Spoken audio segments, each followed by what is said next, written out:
ఒకే company కానీ వేరు వేరు బ్రాండ్స్. దీని వెనుక ఉన్న బిజినెస్ స్ట్రాటజీ గురించి చూద్దాం. Oppo, Vivo, Realme, OnePlus, iQOO ఇవన్నీ ఒకే కంపెనీకి సంబంధించినవి. అదే బీబీకే ఎలక్ట్రానిక్స్ చైనా.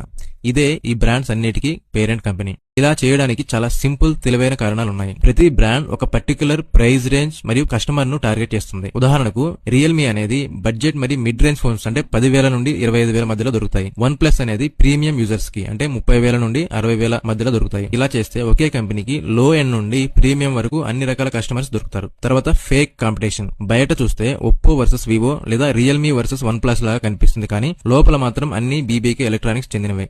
ఇలా చేస్తే మార్కెట్ లో చాయిస్ అనేది ఎక్కువగా ఉన్నట్టుగా కనిపిస్తుంది, కానీ ప్రాఫిట్స్ అన్ని ఒకే కంపెనీకి వస్తాయి. తర్వాత రిస్క్ డైవర్సిఫికేషన్. ఒక బ్రాండ్ ఫెయిల్ అయితే ఇంకో బ్రాండ్ ని నిలబెట్టడం. ఒక బ్రాండ్ మార్కెట్ లో ఫ్లాప్ అయితే మరో సబ్ బ్రాండ్ ద్వారా కంపెనీ బతికించుకోగలుగుతుంది. తర్వాత కస్టమర్ లాయాలిటీ. ఉదాహరణకు ఒక యూజర్ బడ్జెట్ కేటగిరీలో రియల్మీ తీసుకున్నాడు అనుకుందాం. తర్వాత ప్రీమియం కి షిఫ్ట్ అయ్యాక అదే కంపెనీ నుండి వన్ ప్లస్ తీసుకునే అవకాశం ఉంటుంది. అంటే కస్టమర్ పూర్తిగా కంపెనీ ఎకో సిస్టమ్ లోనే ఉండిపోతాడు. ఇంకొన్ని బ్రాండ్స్ చూద్దాం. Coca Cola, Thums Up, Sprite, Fanta, Limca, Minute Maid ఇవన్నీ కోకోకోలా కంపెనీకి సంబంధించినవి.